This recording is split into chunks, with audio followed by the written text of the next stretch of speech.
오늘의 하나님의 말씀은 요한복음 13장 32절 말씀입니다. 신약성경 170장입니다.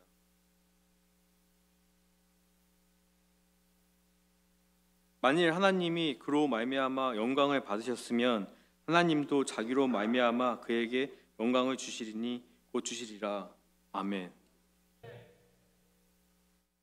할렐루야.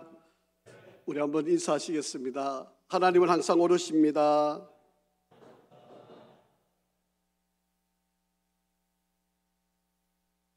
한 번 더 인사하겠습니다. 하나님은 항상 선하십니다.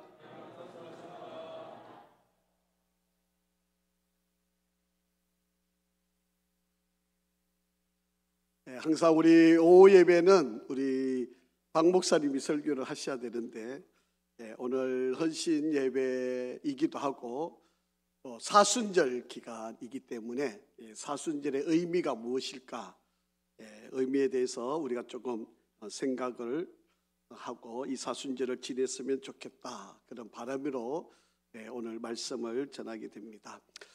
화면을 먼저 좀 띄워주실까요?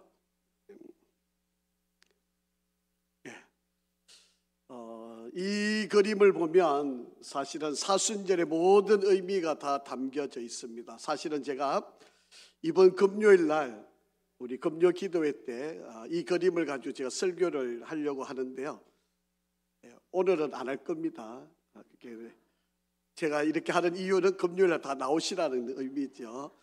금요일 날 나오시면 이 그림이 사순절, 근데 여러분 이 그림을 사선으로 이렇게 가운데로 이렇게 그어 보면요, 여러분 보시는 쪽에서는 여러분 보시는 쪽에서 이 오른쪽 그림하고 또 왼쪽 그림이 확연하게 다릅니다.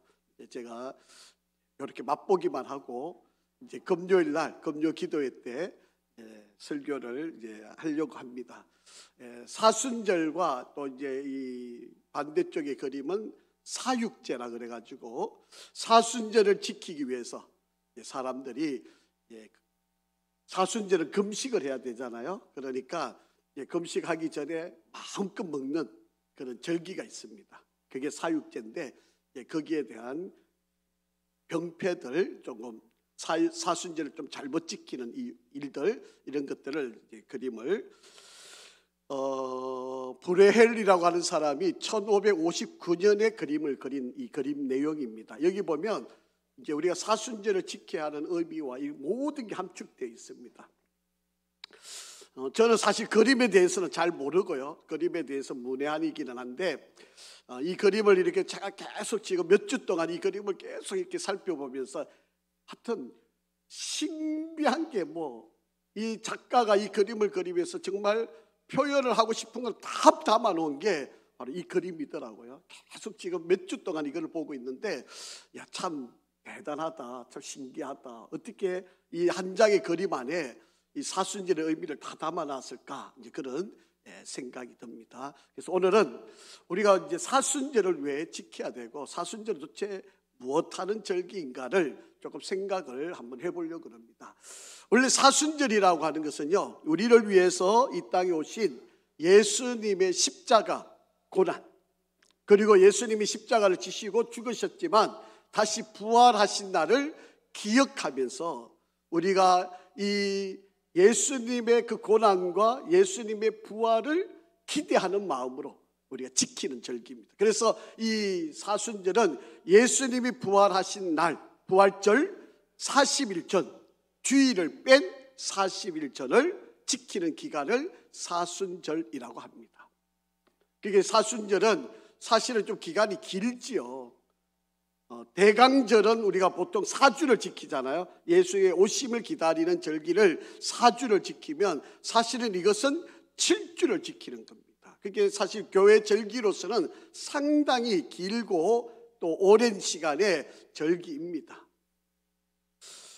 자, 그래서 제가 5가지를 오늘 한번 생각해 보려고 그러는데요, 제의 수요일이라고, 사순절 시작하는 첫째 날을 제의 수요일이라 그러는데 이 제의 수요일이 뭔가, 두 번째로는 사순절을 지켜야 하는 이유가 뭘까, 세 번째로는 왜 그러면 40일을 지켜야 하는가, 그런데 왜 40일을 지키면서 주일을 빼는가, 그리고 사순절을 거룩하게 지키는 방법이 어떤 것인가, 이 5가지를 조금 생각을 해보려고 합니다.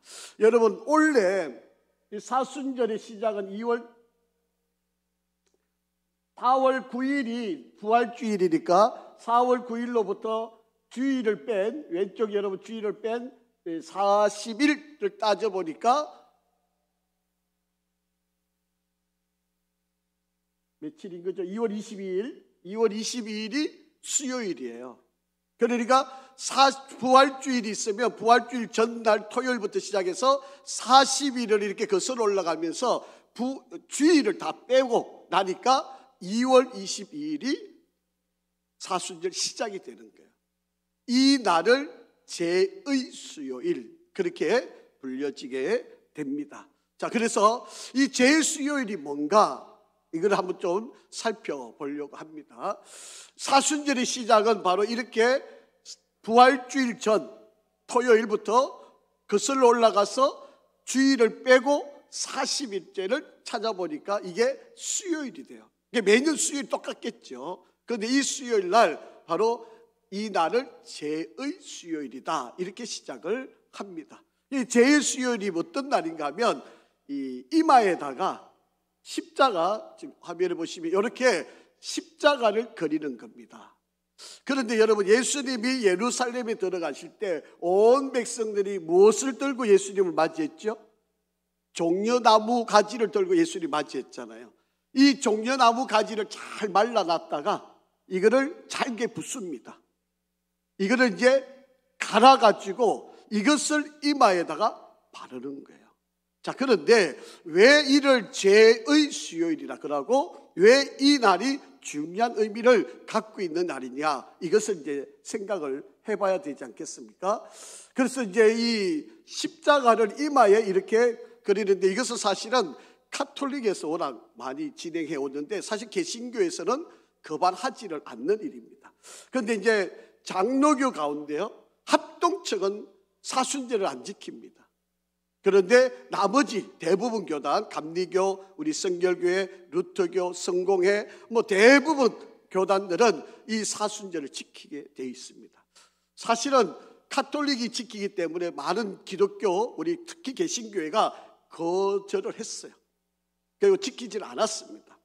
그런데 이제 이 많은 교회들이 이제 점점 이 의미를 깨닫게 되고 이것을 이제 지키게 되는 바로 그런 기간이 되는데, 6세기 때에 교황 그레고리 1세라고 하는 이가 이제 강조를 했던 겁니다.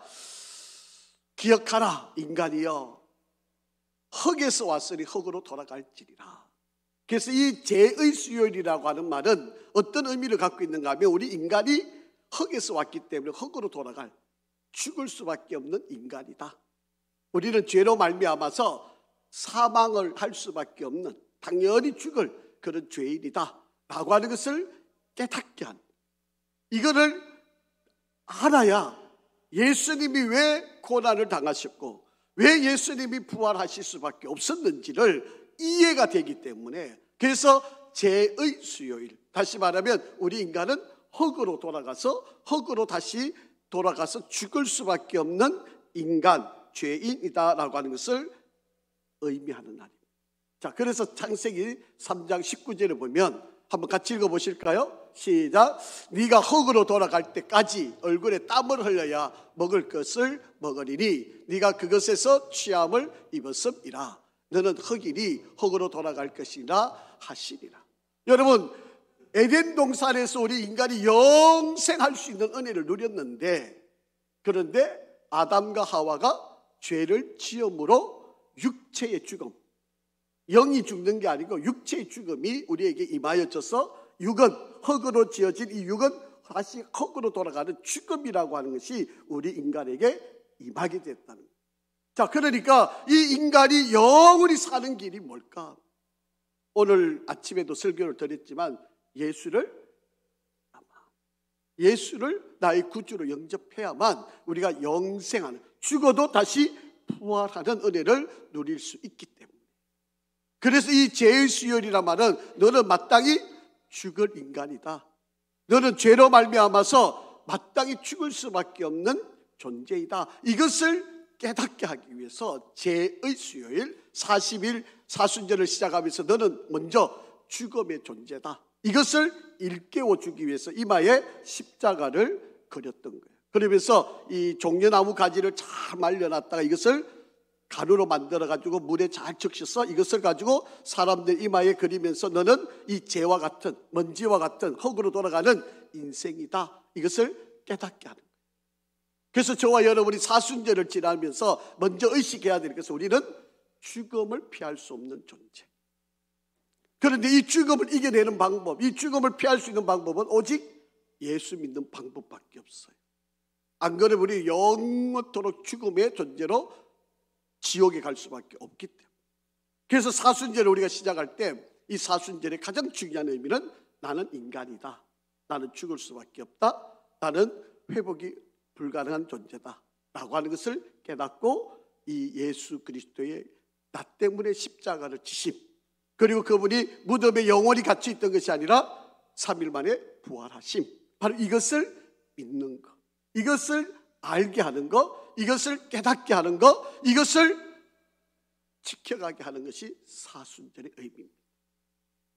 그런데요, 모든 종교의식이 마찬가지지만 이것이 시간이 지나다 보면 어떤 현상이 나타나나요? 의식이 되는 거예요. 우리가 처음에는, 여러분 믿음도 처음 가질 때는 너무 감격스럽잖아요. 예수로 인하여 내가 죽을 수밖에 없는 죄인인데 내가 영생을 얻고 영원히 사는 존재, 하나님의 자녀가 되었다고 하는 이 기쁨, 감격에 감격을 하게 되는데 이것이 시간이 조금씩 1년이 지나고 5년이 지나고 10년이 지나고 20년이 지나다 보면 그 감격이 점점 무디어져 가는 거죠. 마찬가지입니다. 여러분, 우리가 처음에는 은혜지만 시간이 지나다 보면 의뢰의 당연한 것처럼 여기다가 그 다음에는 무감각해져요. 이거 지키는 게 별 의미도 없어요. 처음에는 이런 의도를 가지고 이런 의식을 가지고 우리가 지내왔지만 시간이 지나면서 그런 의식이 점점 약해져요. 그러니까 여러분, 믿음이, 신앙이 당대하고 그 다음 세대하고 3세대, 4세대, 5세대 이렇게 이어진다는 게 쉬운 이야기가 아니에요. 그렇기 때문에 여러분, 신앙이 다음 세대로 이어지기 위해서 얼마나 많은 노력이 필요한지 여러분 기억하셔야 돼요. 뭐 저절로 잘 믿겠지, 아닙니다. 그렇게 안 돼요. 우리 신앙을 한번 보세요. 자기 신앙을 한번 보면 내가 처음 은혜 받았을 때, 저도 1991년도에 목사 안수를 받았거든요. 천안성결교회에서 목사 안수를 받는데 그때 감격은 뭐 지금도 뭐 새롭죠. 근데 그때 그 감격이 지금 벌써 32년이 지나온 지금 이 순간에 과연 그때 그 감격이 지금도 있을까 생각해 보면요, 그렇지 않더라고요. 그냥 아골골짝 빈들에도 가기만 하면 살아날 것 같고, 어디 가도 복음 전하고 그냥 목숨 걸고 뭐 오지를 가든 뭐 선교지를 가든 뭐 어디를 가든 오직 복음만 갖고 살 것 같았는데요, 어느 순간인가 교회 크기 따지고요, 성도들이 얼마나 모이는가 이것 따지고요, 어느 순간인가 뭐 돈 계산하고요, 이렇게 되더라고요. 여러분, 처음에는 은혜인데 근데 이 신앙을 계속 이어간다는 게 쉽지 않죠. 그래서 이런 의식을 만들어 놓은 건데, 이것도 한 번, 두 번 지킬 때는 은혜가 됐는데 시간이 지나다 보면 의뢰, 아이고 또 왔네, 또 이 귀찮은 게 또 금식해야 되네, 아이고 또 40일 동안 어떻게 견뎌내, 이렇게 되는 거예요. 이거를 정말 은혜로 알고 깨달음의 지혜를 갖게 되면 참 좋을 일인데 그렇게 되지가 않고, 그래서 이 의식을 만들어 놓은 거예요. 자, 성경에서 말하는 이 이 먼지, 이것을 어떤 의미로 주로 썼는가 하면 슬픔을 이야기하는 거예요. 우리가 죄를 지으면 하나님이 얼마나 슬퍼하실까, 이 죄에 대해서 하나님이 얼마나 민감해 하실까, 하나님이 이것을 얼마나 나쁘게 여기시는가, 이 죄에 대해서 아주 깊은 슬픔을 갖게 하라고 말씀하셨죠. 자, 성경 한번 읽어볼게요. 사무엘하 13장 19절 시작.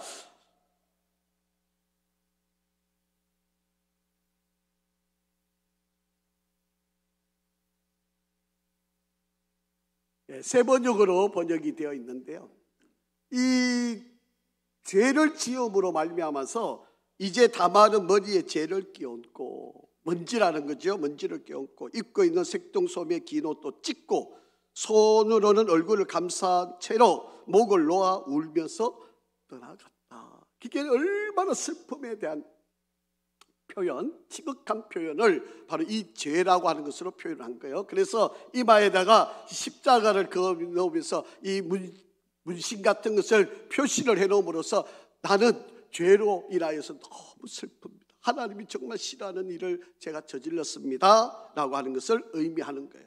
두 번째로는 이 의미가 뭔가 하면 회개를 의미하는 거예요. 하나님이 이러한 싫어하는 죄를 내가 지었으니 이 죄를 하나님 앞에 내가 회개합니다. 그래서 모든 사람이 볼 수 있도록 이마에다가 표시를 해놓는 거예요. 나는 죄인입니다. 나는 죄인입니다. 바로 그렇게 의식하는 거예요. 사실 여러분, 사실 자기가 죄를 다른 사람한테 드러낸다는 게 쉽지 않잖아요. 몰래 혼자서 하나님께 고백은 다 할 수 있는데요, 공개적으로 제가 죄를 지었습니다 이렇게 말하는 것이 쉬운 이야기 아니에요. 그런데 이 사순절을 지날 때 원래적인 의미로는 이 죄를 공개를 하는 겁니다. 내가 하나님 앞에 죄를 지었고 모든 사람들 앞에 내가 이런 죄를 지었습니다. 그런데 사람들이 그게 부끄러우니까 이제는 숨어서 해요. 몰래 해요. 그래놓고 그게 회개했다고 이야기하는 거죠. 그런데 그거는 의미상으로는 온당한 그런 회개가 아닙니다. 자, 한번 보실까요? 누가복음 10장 13절 한번 같이 읽어보겠습니다. 시작. 고라시나 내가 화가 있다. 베세다야 너에게 화가 있다. 내가 너에게 행한 기적을 두로와 시돈에서 행하였더라면 그들은 벌써 베옷을 입고 죄를 뒤집어 쓰고 앉아 회개하였을 것이다. 내가 이방 사람한테 가서 복음을 전하고 내가 이렇게 예수님이 설교를 했으면 다 회개하고 돌아왔을 텐데 너희들은 아무리 이야기를 해도 듣지를 않는다. 그래서 우리가 사순절을 지키는 의미는 우리가 하나님 앞에 내가 죄인이다, 죄를 지었다, 하나님 앞에 내가 몰래 숨겨놓은 죄들을 고백하는, 회개하는 것, 바로 이것이 사순절의 의미입니다. 그래서 사순절 기간 이 40일 동안 여러분 우리가 하나님 앞에 내가 어떤 죄를 지었는지, 또 하나님 앞에 어떤 숨겨놓은 죄가 있는지 이거를 다 덜추어내는 것, 이게 사순절의 절기입니다. 그러니까 이것이 쉬운 절기가 아닌 거죠. 이게 쉽게 지켜질 수 있는 절기가 아닌 거죠. 우리는 그냥 또 사순절이니까 어련히 사순절이라고 지나가지만 사실은 이 사순절의 깊은 의미를 보면 그렇지 않습니다. 매우 중요한, 우리 기독교 대한성결교회 헌법에 보시면 헌법 제25조 1항 교회력이라고 하는 것이 있는데 대강절, 성탄절, 사순절, 부활절, 성령 강림절, 그리고 감사절, 그리고 갈로 열고 맥주 추수, 이렇게 6가지 절기를 교회력을 꼭 지켜야 된다라고 헌법의 기준이 되어 있습니다. 그래서 우리 성결교회가 바로 이 사순절을 지금 이렇게 지켜가고 있는 거죠. 그런데 이 의미를 잘 모르니까 그냥 어련히 이 사순절을 우리가 지내고 있는 거다라고 하는 겁니다. 자, 그러면 이 사순절을 지켜야 되는 이유가 뭘까? 첫째는요, 초대교회부터 예수님이 성천하시고 우리 초대교회 성도들이 처음부터 지켜왔던 절기입니다. 그래서 이 사순절을 우리 초대교회 성도들이 얼마나 열심히 이것을 지켰는지 모릅니다. 그래서 부활절 날, 부활절이 되기 전에 세례를, 보통 이제 부활절날 세례하는데 저희 교회 같은 경우는 부활절에 이제 행사들이 있어서 이제 이 부활절에 이제 이 세례를 받기가, 그래서 그 전주 저희 교회 같은 경우 전주에 이제 세례 예식을 합니다. 이번에도 4월 첫째 주에 이제 세례 예식을 거행하게 되는데 이 세례 예식을 받는 사람들이 이 사순절 기간 안에 자기를 돌아보면서 하나님 앞에 지은 죄, 그리고 자기의 잘못된 거, 이런 것들을 되돌아보고 회개하고 인간의 연약함을 그대로 의식하면서 금식을 하는 거예요. 그래서 이 사순절 기간 동안, 이 40일 동안 금식을 하면서 부활절을 기다리고 준비하고, 또 세례를 받는 이들은 더더욱이나 이 일들을 지키게 되는 바로 그런 일입니다. 자, 그런데 이 사순절이요 40일을 지켜야 되잖아요. 그런데 이 사순절이란 40일 동안 이게 여러 가지 이제 의미가 있는데, 여러분 모세도 그랬고 엘리야도 그랬고 예수님도 40일씩 금식을 했어요. 그래서 이 40일이라고 하는 기간을 금식을 하고 지키는 일입니다. 요즘은 이제 우리 교회 같은 경우는 40일을 금식을 못하지요. 이제 왜 40일 금식을 안 하느냐 하면, 그래서 어떤 목사님은 39일을 금식하는 분이 있어요.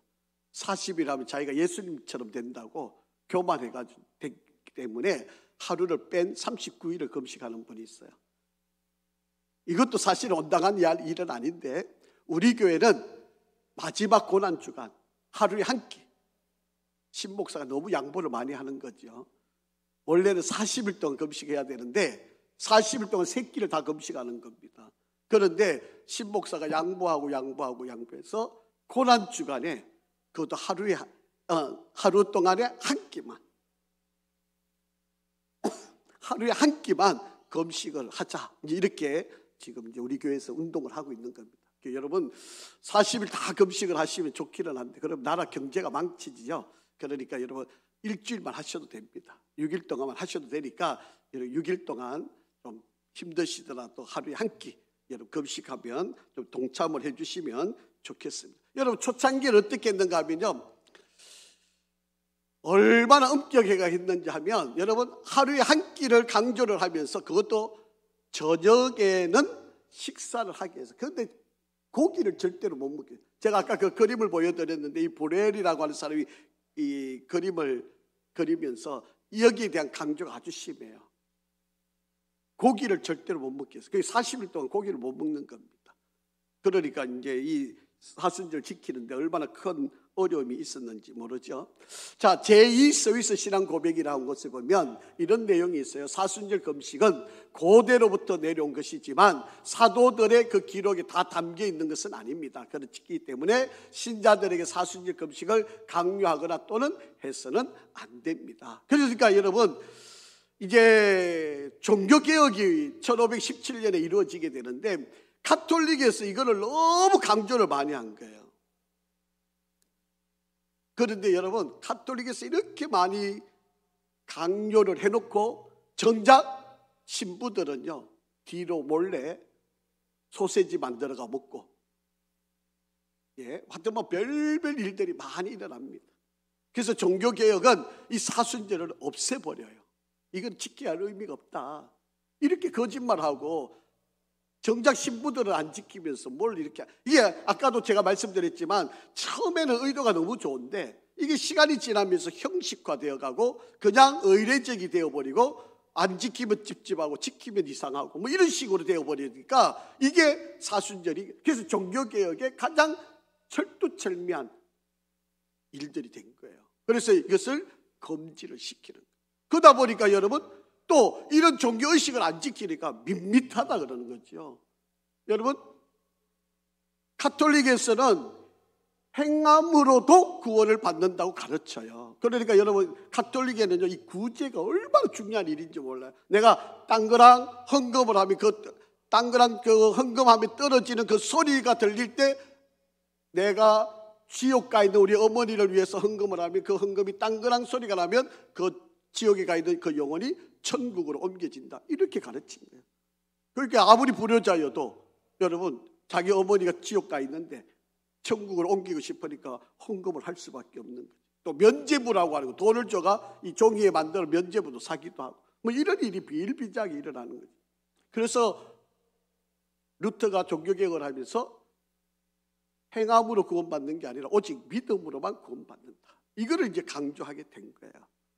자, 그래서 여러분, 사순절날 순수하게 지켜왔던 이러한 믿음의 고백들이 시간이 흐르면서 많이 변질되었는데, 이것을 종교개혁을 하면서 새로운 의도로 새롭게 바뀌어 놓고 믿게끔 만들어 놓은 것이 바로 이 사순절 절기가 되었다라고 하는 겁니다. 그래서 이 사순절의 중요한 의미는 바로 한번 같이 맨 밑에 줄 한번 읽어볼까요? 시작. 예수님의 죽음과 부활을 기억하고 기념하기 위하여 자신을 돌아보고 준비하는 시간, 이게 바로 사순절이에요.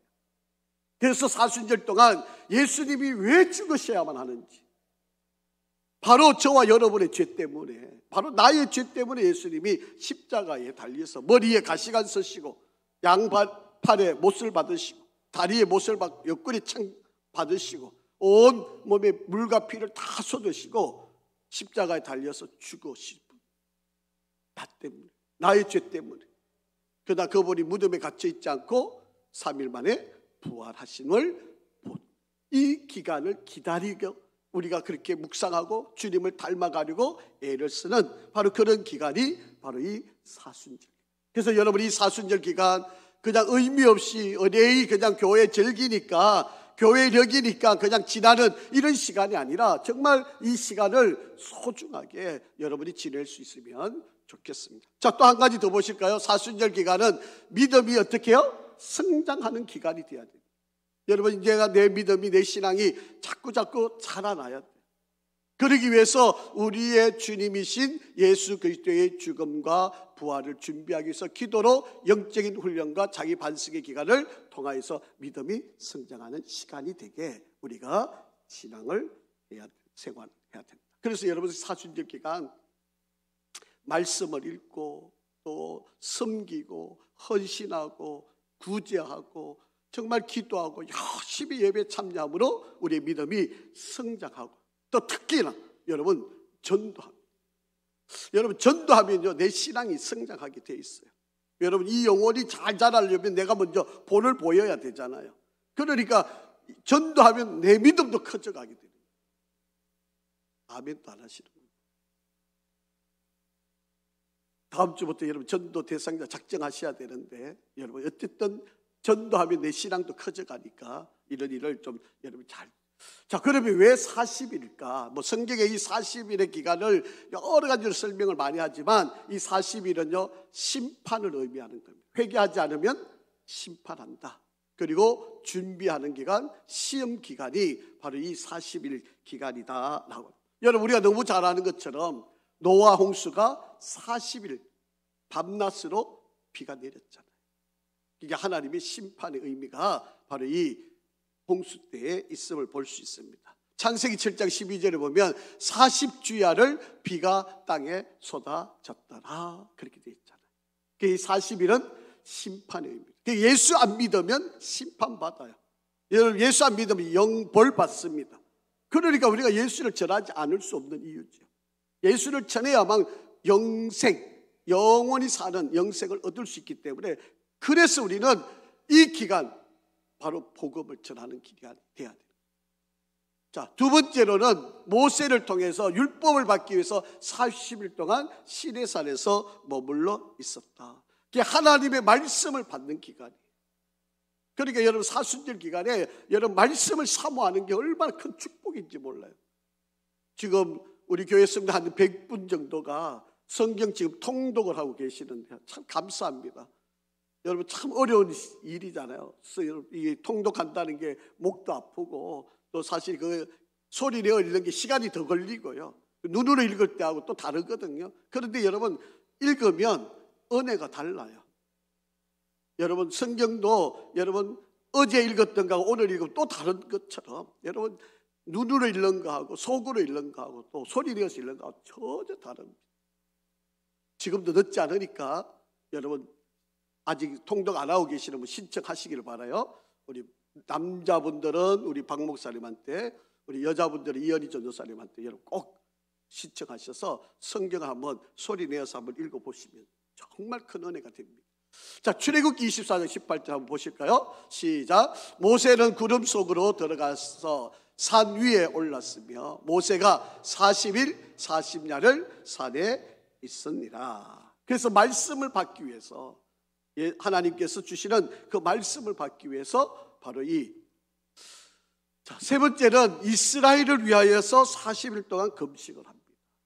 자, 한번 보실까요? 신명기 9장 18절 시작. 그리고 내가 전과 같이 40주 40야를 여호와 앞에 엎드려 떡도 먹지 않고 물도 마시지 아니하였으니 이는 너희가 여호와의 목전에 악을 행하여 그를 경노하게 하여 크게 죄를 지었음이라. 그래서 이 모세가 이스라엘 백성들이 죄악을 짓는 것을 보고 하나님 앞에서 중보 기도를 하는 거예요. 이스라엘 백성들의 죄를 용서해달라. 그러면서 40일 동안 금식하면서 기도를 하는 거예요. 여러분, 엘리야가 호렙산에 올라가기 위해서 그가 40일 동안, 한번 보실까요? 열왕기상 19장 8절 시작. 이에 일어나 먹고 마시고 금식의 힘을 의지하여 40주 40야를 가서 하나님의 산 호렙에 이르리라. 그게 이 40일이라는 기간이 때로는 심판의 의미도 있고 또 기다림의 의미도 있고 준비하는 기간도 있고 중보하는 의미도 있고 백성의 죄를 또 하나님을 배우러 가는, 바로 이 엘리야처럼 하나님을 만나기 위해서 40주 40야를 이렇게 가는 바로 이런 여정도 있는 거예요. 여러분, 우리 너무나 잘 아는 요나가 니느웨 성에 가서 40일 동안 말씀을 외치는 기간, 회개하라고, 하나님의 심판이 곧 임할 것이라고 회개를 요청했던 기간도 바로 이 40일. 자, 요나서 3장 4절 시작. 요나가 그 성읍에 들어가서 하루 동안 다니며 외쳐 이르되 40일이 지나면 니느웨가 무너지게 됩니다. 빨리 회개하라고. 이렇게 지금 이야기를 하는 거죠. 예수님이 광야에서 40일 동안 시험을 받으셨던 것. 마태복음 4장 2절에 40일 밤낮으로 금식하신 후에 줄이셨다. 그리고 난 뒤에 사탄으로부터 시험을 받으셨다라고. 또 예수님이 부활하시고 난 뒤에 성천하시기까지 이 땅에 머무신 기간이 40일이에요.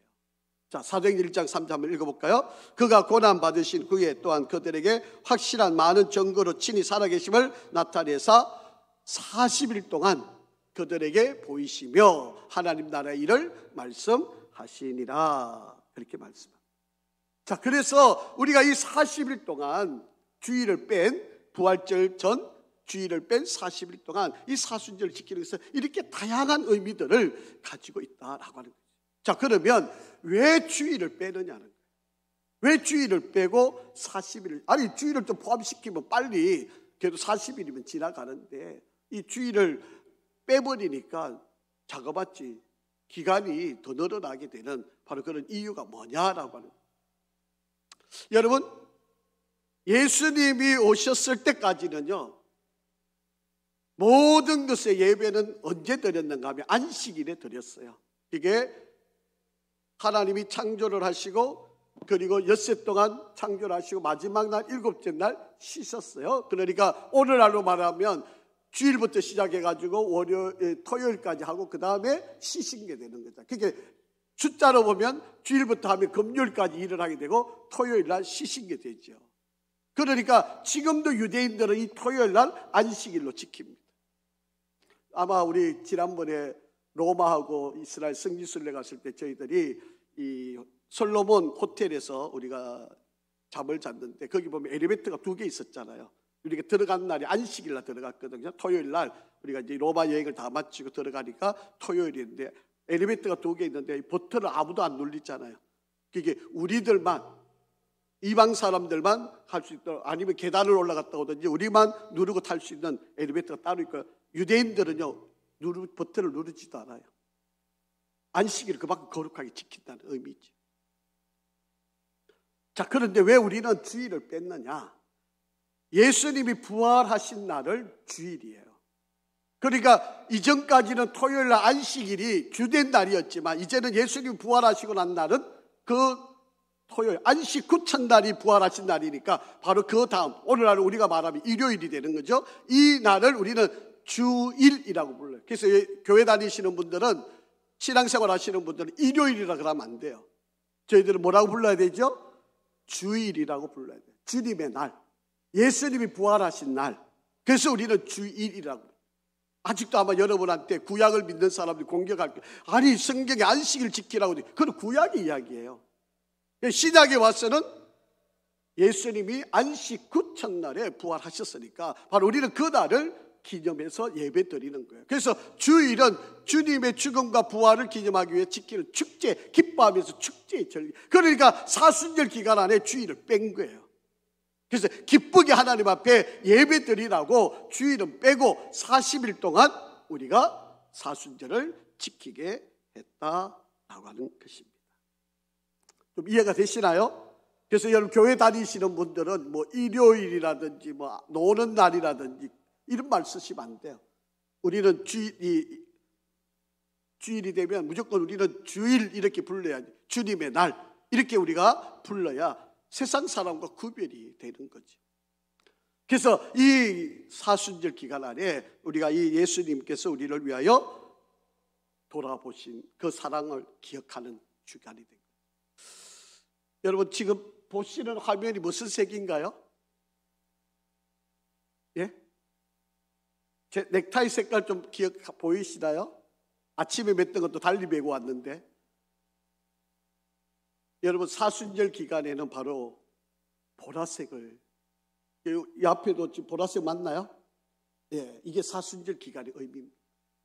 사순절 날은 회개를 상징하는 의미로 보라색을 매는 거예요.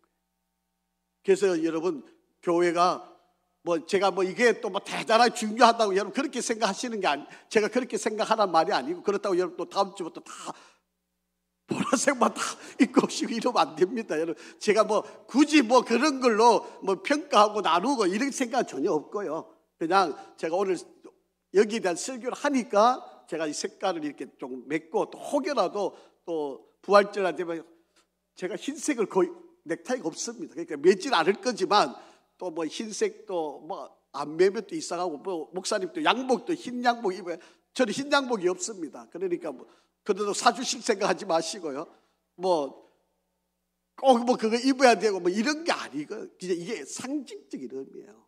이게 이제 시간이 흐르다 보면요, 이거 안 하면 이상한 사람 취급하고 이러면 이게 카톨릭화 돼 가는 거예요. 그러면 진짜 문제가 많이 생깁니다.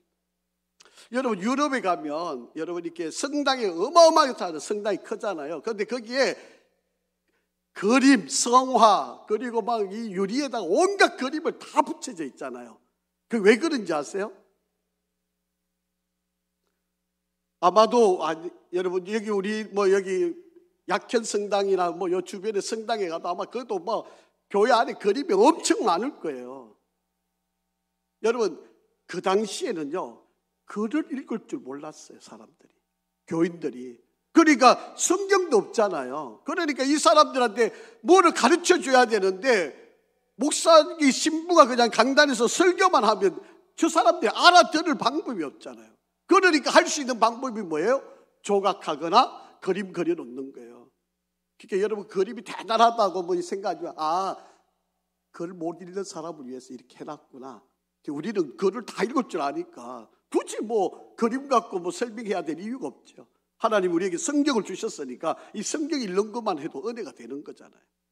그러니까 여러분 왜 카톨릭에 가면 뭐가 성화도 많고 뭐도 많고 조각해놓은 것도 많고 뭐가 대단하게 뭐가 있는 것처럼 보이지만, 이게 세월이 흘러가지고 그게 우상이 돼버린 거예요. 그래서 이거를 없애버리자, 이런 의식을 없애자, 이렇게 종교개혁이었고요. 우리가 그 전통을 지금 이어오는 거잖아요. 그래서 교회가 할 수만 있으면 단순한 게 제일 좋은 거예요. 여기에 옛날에 여러분 우리는 지금 여기 십자가 있었는데, 사실 이 십자가를 이제 뗐잖아요. 사실 이거 갖고 분쟁이 일어나고 교회가 갈라지는 데가 많아요. 십자가를 달지 말자. 또 여기 있는 것도 십자가고 다 십자가인데, 하여튼 십자가 그래가지고 저기 붙이자 이쪽에 붙이자 이런 거 갖고 논쟁이 일어나고요. 심지어는 피아노를 오른쪽에 놓느냐 왼쪽에 놓느냐 갖고 교회가 2개, 3개로 갈라져요. 그렇게 목사님이 하도 답답하니까요, 일주일에 한 번씩 10cm씩 피아노를 옮겼어요. 아무도 알아보는 사람이 없더라는 거예요. 나중에 보니까 어디까지 와 있는지 아세요? 가운데까지 와 있는 거예요. 그런데도 아는 사람이 아무도 없더래요. 아니 여기 옮기는 거가 여기 놓는 게 뭐가 차이가 있어요? 뭐가 문제가 돼요 그게? 그런데 이거 갖고 여기 옮기자, 이거 갖고 교회가 3개로 갈라지고요. 그래서 목사님이 옮겨놔도 아무도 의식하는 사람 없던데, 여기 가운데 놔둬도 모르더라는 거잖아요. 이게 사람들이 잘못된 의식들이에요. 제가 여러분 색깔 이렇다고 해서 여러분 다음 주 또 다 이 색 입고 오시면 안 됩니다. 여러분 이 색깔은 교회 여기에 의하면 회개를 상징하는 거예요. 그래서 보라색이면 회개를 강조하는구나. 그러니까 여러분 이렇게 의식만 하시면 돼요. 생각만 하시면 돼요. 이거는 메고 있으면서도 회개 안 하면 무슨 의미가 있겠습니까? 회개하는 게 가장 중요한 건데요. 그리고 여러분 교회 안에서 이렇게 이 사순절 기간에는 박수도 못 치게 하고요. 찬양도 조용하게 막 그렇게 막 불렀어야 돼요. 영광송 이런 걸 부를 수도 없었어요. 그냥 사순절 기간에는 오로지 눈물 흘리고 회개하고 잘못 뉘우치고 이런 것만 하는 거예요. 그런데 이게 종교개혁을 일으키면서 많이 이제 좀 바뀌게 되었다. 자, 그래서 이제 좀 시간이 좀 지나갔지만 사순절을 좀 거룩하게 지키는 방법, 이제 제가 요거를 좀 설명을 하려고 합니다. 예수님의 죽음과 부활을 기억하고 기념하기 위해서 자신을 돌아보는 시간으로 우리가 사순절을 지켜야 되는데, 사순절을 지키는 거룩한 방법 몇 가지 소개 좀 하려고 해요. 첫째는 성경을 읽는 겁니다. 여러분, 하나님의 말씀을 읽는 거예요. 여러분, 소리 내어서 읽으셔도 좋고 눈으로 읽으셔도 좋고, 여러분 또 하여튼 성경을 많이 읽는 게 제일 중요합니다. 언젠가는요, 성경이 다 불타고 없을 때가 있을 겁니다. 이건 예언이 아닙니다. 그냥 제 상상입니다. 신목사가 또 예언하더라. 그러니까 성경이 다 불타고 없어질 거다. 제가 그렇게 말하는 게 아니고, 언젠가는 성경이 없어지는 날이 있을 거예요. 그러면 어떤 사람이 최고로 위대한 사람이 될 것 같아요? 예, 성경을 가장 많이 아는 사람이에요. 그런데 성경을 제대로 알고 있는 사람, 어떤 사람일까요? 성경을 암송하고 있는 사람이죠. 성경이 없으면 어떤 사람한테 다 몰려오겠습니까? 성경 암송하고 있는 사람한테 다 오겠죠. 그 사람이 제일 위대한 사람이 되겠죠. 그래서 여러분, 성경을 많이 암송하는 게 복이라는 이야기예요. 여러분 자녀들한테 성경을 많이 읽혀놓는 게, 여러분 이스라엘이라는 나라에 석유가 왜 날까? 여러분, 사실은 이스라엘에 석유 난 지가 얼마 안 돼요. 2000년도에 석유가 나요. 여러분, 주변에 사우디아라비아, 이라크, 바레인, 이런데 석유가 어마어마하게 많이 나잖아요. 그런데 왜 하필이면 이스라엘에만 석유가 없었을까요? 그런데 러시아에 있었던 유대인, 러시아에서 자라난 유대인 가운데 한 사람이 성경을 읽기를 시작한 거예요. 청년인데 성경을 읽다 보니까 무릎을 치는 사건이 일어난 거예요. 성경에 보니까 석유가 매장되어 있는 곳을 가르쳐 줬다는 거예요.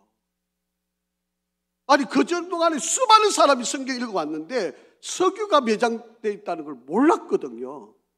그런데 이 러시아계 유대인이, 그 청년이 그 석유가 매장되어 있는 걸 성경을 읽고 알게 된 거예요. 그래서 이스라엘로, 러시아 사람인데, 러시아계 유대인인데 이스라엘로 이주해 왔고, 이스라엘에서 그 성경 말씀대로 석유를 찾아간 거예요. 여러분, 그게 창세기 49장에 다 나와 있어요.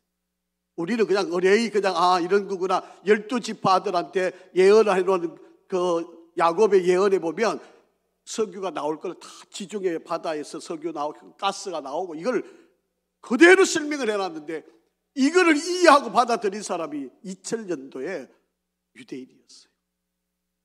그러니까 여러분, 지금 우크라이나하고 러시아가 전쟁이 나가지고 유럽으로 가는 모든 천연가스를 다 끊겨버렸잖아요. 그런데 이스라엘에 있는 천연가스가요, 유럽에서, 러시아에서 나는 것보다 더 많이 매장되어 있어가지고 이걸 주겠다는데도 이게 정치적인 문제 때문에 못 받는 거예요. 그래서 지금 유럽이 저렇게 기름값이 이렇게 오르는 거예요. 이 이스라엘만 준다 그러는 거 받기만 하면요, 여러분 지금도 석유가 툭 떨어질 수 있어요. 하여튼 제가 이거는 우리 학생들한테만 설교를 했습니다. 제가 또 한 기회가 있으면 설교를 한번 할게요. 성경 읽으면 모든 인생의 답이 다 나와 있어요. 성경을 안 읽으니까, 이해를 못하니까 못 받아들이고 있는 거예요. 자, 두 번째, 여러분 이 사순절을 거룩하게 지키는 것은 뭐 하는 거다? 기도하는 거예요. 이거 더 설명할 필요가 없죠. 그 다음에 사순절을 지키는 가장 중요한 의도는 뭐였다? 회개하는 거였다. 그 다음에 뭐 하는 거다? 금식하는 거다. 그래서 우리는 고난주간에 월요일부터 토요일, 주일은 안 합니다, 금식을. 그래서 월요일부터 엿새 동안 하루에 한 끼 금식을 하고, 이번에는 우리가 금식한 헌금을 모아서 어디 드리는 거예요? 여러분, 튀르키에 여러분 지진이 일어나고 시리아에 지진이 일어난 그곳에 우리가 헌금을 하려고 그래요. 만약에 여러분 지진 헌금을 하고 싶으시면 여러분 교회 계좌로 보내주시든지 여러분 지진 헌금이라고 이렇게 해서 헌금을 하시면 우리가 다 모아가지고 우리 교회 이름으로 여러분 이 어려움을 겪고 있는 이들에게 헌금을 하려고 그런 겁니다. 여러분 이 당시에 가장 중요하게 여겼던 바로 그 일이 뭔가 하면 구제예요. 어려운 사람을 돌봐주는 거예요. 그래서 가톨릭은 이걸 강조하기 위해서 행함으로도 구원을 받는다고 가르치는 거예요. 여러분 우리 사도행전, 로마서, 고린도전후서, 갈라디아서, 에베소서, 빌립보서 여러분 여기도 보면 행함으로 구원을 받는다는 것을 강조하고 가르치는 이들이 얼마나 많이 이단들이 나타났는지 몰라요. 여러분 가톨릭도 그걸 강조를 했어요. 이거를 잘못되었다고요. 여러분 구원받은 성도가 당연히 은혜를 받았으니까 가난한 사람들, 어려운 사람을 돌봐주는 거, 구제하는 일이 자연스러운 일인데 이것으로 구원받는다고 가르치는 게 이게 잘못되었다는 거예요. 여러분 행함으로 구원받는 게 아닙니다. 구원은 뭘로 받는 거죠? 믿음으로 받는 거예요. 예수를 나의 주, 예수를 나의 그리스도, 예수를 하나님의 아들로 믿는 믿음으로 구원받는 거지 절대로 여러분 행함으로 그래서 내가 가난한 사람 좀 도와줬다고 나 이제 구원받았어. 아닙니다. 그거 잘못된 거예요. 만약 이렇게 가르치면 이것은 다 거짓말입니다. 이건 이단들이에요. 성경에 그렇게 가르쳐준 적이 없어요. 그런데 구원받은 사람이면 당연히 할 수 있는 일이 뭐예요? 어려운 사람을 보면 도와줘야 돼요. 여러분 길을 가시다가 혹시 요즘은 뭐 좀 덜 하더라고요. 이게 육교가 있거나 뭐 이렇게 여러분 서울역에 가도 제가 잘 못 찾아보는데 이게 보면 가끔 가다가 이제 한 사람이 이 서부역에서 제가 이렇게 기차 타러 올라가다 보면 거기 철도청 있는 옆에 거기 마을 가끔 앉아 있는데 근데 마음에 갈등이 있잖아요. 이 사람은 돈을 줘야 돼 말아야 돼.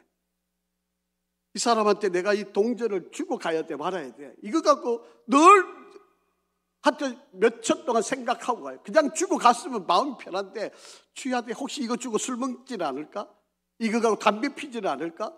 이거 갖고 또 뭐 나쁜 짓 하지? 이런 생각을 잠깐 스쳐 지나가니까 주기가 싫은 거예요. 그런데 여러분 그렇게 의식할 필요가 없어요. 여러분 내 입장에서 내가 이 어려운 사람을 만났을 때 이걸로 이 사람이 빵이라도 하나 사 먹을 수 있다면 내가 구제를 하는 거죠. 그 다음에 문제는 그 사람이 처리할 문제예요. 내가 돈을 줬는데 이거 갖고 뭐 술을 먹거나 뭐 담배를 피거나 나쁜 짓을 하면 그 사람이 문제죠. 그런데 이거 갖고 갈등한다고 이 사람이 이런 일을 할 거라고 미리 짐작해서 안 주고 가는 거는 이건 바람직하지 않아요. 제가 이게 고등학교 때 이제 김천에 있다가 이제 아버님이 이제 대구로 가셨는데 난생 처음으로 이제 부모님하고 떨어져 있을 때잖아요. 그래서 이제 주말이 되면 이제 버스를 타고 이제 대구를 이렇게 가게 돼요. 그러면 중간에 가면요, 이상한 사람이 한 사람이 타요. 그리고 이제 팔을 붙들고 이제 자기가 몇 년도부터 교도소 생활을 했는데 뭐 내가 뭐 살아갈 방법이 없어가 여러분 앞에 있어가지고 지금 뭐 물건을 하나 파는데 이걸 사주시면 제가 은혜를 갚고 앞으로 잘 살아서 사회에 보답하겠습니다. 막 이러고 이제 그 차에 타가지고 이제 그거 하는 분들이 있고 간혹 가다가 이상한 사람이 하나가 있어요. 협박을 하는 사람이 있어요. 이거 안 사주면 당신들 해코지 당할지 모른다고 협박하는 사람이 있어요. 그때 제가 학생이니까 고3 때니까 얼마나 갈등을 했는데 이거 줘야 돼 말아야 돼. 그때는 혈기가 있으니까 뭐 저는 그래도 또 유단자니까 한번 붙자. 싸워도 내가 너는 이길 수 있겠다. 뭐 비틀비틀거리고 있으니까 뭐 내 한 줌도 안 될 것 같고 이러니까 뭐 제가 이래봬도 유도 2단이거든요. 그러니까 제가 뭐 별로 그렇게 안 생겨 보여서 제가 그래서 이 뭐 사람 하나 처리하는 거는 뭐 저도 뭐 얼마든지 할 수 있습니다. 참아서 그렇지 제가 뭐 싸우는 거 제가 겁난 게 한 번도 없었어요. 뭐 우리 집사람이 갖고 따라다니다니 저를 옷 잡아 당겨가지고 내가 못 싸운 일이 많았지만 어쨌든 간에 뭐 그런 걸로 제가 뭐 크게 뭐 그거 겁내고 이럴 일이 아닌데 이 사람 이거는 40개결에 김천서 타면은 1시간 조금 더 걸리는 거리인데 중간에 타니까 한 30분을 이 사람 때문에 그냥 온 승객들이 그냥 막 불편한 거예요. 너무 힘든 거예요. 제가 한 줌에 그냥 처결을 해 마라. 뭐 이런 생각이 그냥 주고 그냥 하면 끝날 일인데도 불구하고 하여튼 막 그런 생각. 그러니까 여러분 구제는요 그냥 뒤에 일을 생각하시면 안 돼요. 그러면 구제할 수가 없어요. 여러분 그냥 어려운 일이니까 우리가 그냥 내 마음에서 내가 할 수 있는 한 여러분 내가 도우는 일로 뭐 그게 100원이어든 그게 1000원이어든 그게 10,000원이든 10만 원이어든 그건 본인의 입장에서 할 수 있는 거죠. 그러니까 우리가 이 구제하는 일을 이 사순절 그래서 여러분 저희 교회가 금식하고 헌금을 거두면 어려운 교회를 돕든지 아니면 힘든 지역을 돕든지 이렇게 계속 하는 이유가 바로 이런 데 있는 겁니다. 자, 그 다음에 정말 놓쳐서 안 되는 게 하나 있어요. 이 사순절 기간에 회복을 하는 겁니다. 여러분 성도들 간에 형제 간에 가족들 간에 우리가 뒤틀려 있거나 뭔가 잘못되어 있거나 관계가 깨어져 있는 이것을 회복해 하는 화해하는 것 이게 바로 사순절 기간에 해야 될 일이에요. 여러분 다 중요한 이야기잖아요. 성경 읽고 기도하고 뭐 묵상하고 그 다음에 회개하고 금식하고 구제하는 거 다 중요한 이야기인데 여러분 정작 이 사순절 기간에 우리가 해야 될 것 예수님이 이 땅에 우리를 구원하시려고 하나님의 아들이신데 자신의 몸을 이 땅에 내어주시기 위해서 우리와 하나님 사이에 다리를 놓아서 중재하기 위해서 하나님의 아들이 이 땅에 오신 거잖아요. 이 예수를 믿기만 하면 우리 하나님과 관계 자녀가 되는 복을 누리는데 바로 이 기간이 사순절이에요. 그래서 우리 여러분 혹여라도 부부 사이에 등 대고 있으신 분이 있으면 사순절 기간에는 화해를 하시는 거예요. 부모와 자식 간에 갈등이 있으시면 이 사순절 기간에 화해를 하시는 거예요. 이게 사순절 기간의 의미예요. 부활절 지나가기 전에 화해하시기 바랍니다. 또 원수처럼 보지 마시고요. 여러분 각방 쓰지 마시고요. 남들처럼 그렇게 지내지 마시고 사순절 기간에 용서를 구하시고 용서해 주시고 그렇게 지내는 게 사순절의 의미예요. 그냥 원망하고 불평한 마음을 가지고 지나는 것은 사순절을 지내봐야 아무런 의미가 없다라고 하는 거예요. 자, 마지막으로 하나님과의 화해, 회복, 그리스도의 은혜를 통하여 다른 사람과 회복의 기간을 이루어가는 기간이다. 자, 성경 두 개만 읽겠습니다. 마태복음 5장 23절 24절 시작. 그러므로 예물을 제단에 드리려다가 거기서 내 형제에게 원망을 들을 만한 일이 있는 것이 생각나거든 예물을 제단 앞에 두고 먼저 가서 형제와 화목하고 그 후에 와서 예물을 드려라. 혹시라도 뭔가 관계가 끝했는데 하나님 예물 많이 드리는 게 중요한 게 아니고 예물 드리기 전에 생각나면 먼저 화해를 하고 드리면 하나님이 그것이 더 기쁘게 받으신다. 이해가 되시겠죠? 요한복음 13절 34절 시작. 새 계명을 너희에게 주노니 서로 사랑하라. 내가 너희를 아멘. 주님이 이 땅에 오신 가장 큰 이유는 사랑입니다. 여러분 베드로가 예수님을 부인을 하고 고기잡이하러 나가 있을 때 예수님이 친히 갈릴리에 찾아가셔서 조반을 만들어 놓으시고 베드로를 만나셨어요. 그때 베드로에게 이렇게 묻습니다. 너 왜 나를 3번 부인했어? 내가 그때 너 똑똑히 지켜봤는데 왜 너 그렇게 나를 부인해? 나 끝까지 너 나 지켜준다 그랬잖아. 그렇게 안 물으셨어요. 바요나 시모나 네가 나를 사랑하느냐? 아가페로 물으신 거예요. 내가 십자가에 달려서 죽은 것처럼 너도 모든 사람들을 위해서 이렇게 사랑할 수 있니? 죽을 수 있니? 그렇게 물은 거예요. 그게 베드로는 감히 어떻게 말하겠어요? 자기는 도망쳤는데. 그러니까 내가 주님을 사랑하는 줄 이때는 사랑한다는 말을 필레오라고 대답했어요. 자기는 도저히 아가페를 못하니까. 이게 솔직한 거잖아요. 만약에 거기서 거짓말로 아가페스에게 사랑하겠으면 이러면 베드로는 거짓말장이에요. 그러면 아마 사명을 이루지 못했을 거예요. 그런데 주님의 그 말씀이 너무 부끄러운 거죠. 주님, 제가 다른 거는 못해도 사랑하겠는데요. 내가 그래도 그냥 형제 간에 사랑하는 정도, 그 정도는 내가 사랑할 수 있겠습니다. 그렇게. 예수 또 물으셨어요. 아가페적인 사랑 네 할 수 있겠니? 베드로가 못합니다. 나 그렇게는 안 됩니다. 정말 아무리 생각하고 해도 제가 필레오로 사랑할 수밖에 없습니다. 그때 주님이 뭐라고 그러신지 아세요? 3번째로 필레오로 사랑하라. 네가 할 수 있는 그 최선의 사랑을 해라. 그렇게 이야기하는 거예요. 여러분 이 사순절 기간 우리가 지내는 의미가 이게 또 의식이 되고 이게 그냥 의례적이 되고 이게 하나의 행사가 되어버리면 여러분 지켜야 할 의미가 없습니다. 차라리 안 지키는 게 낫습니다. 그러나 우리가 사순절 기간 안에 이것을 지킬 바에는 진정한 의미를 알고 회개하고 정말 돌이키고 저 주님을 좀 더 바라보고 나 때문에 십자가 지신 주님을 묵상하고 그를 따르려고 하는 그런 마음, 그리고 회복과 화해와 진정한 사랑을 이룰 수 있는 바로 그런 기간으로 이 사순절을 지났으면 좋겠다, 그런 의미입니다. 그래서 여러분, 이 사순절을 우리가 잘 지키면 정말 좋은 의미의 시간, 정말 귀한 시간이 되리라고 생각을 합니다. 그래서 이 사순절의 의미를 잘 깨닫고 지키시고요. 이번 금요일 날 이 지하에 이게 화면이 잘 나올지 모르겠어요. 예, 그래서 지금 제가 고민 중에 있는데 한번 제가 주중에 한번 이렇게 검토를 해보고, 그래서 그림을 가지고 설교를 할지, 제가 계속 이렇게 맛보기를 보여드리는 것은 금요일 날 많이 나오시라고 하는 그런 이야기입니다. 아버지 하나님, 감사합니다. 우리들에게 베푸신 이 귀한 은혜와 사랑, 특별히 사순절 기간 주님이 우리에게 일러주시고 가르쳐주시고 보여주신 이 귀한 사랑, 우리가 잘 깨닫고 정말 의미 있는 사순절을 지날 수 있게 도와주시옵소서.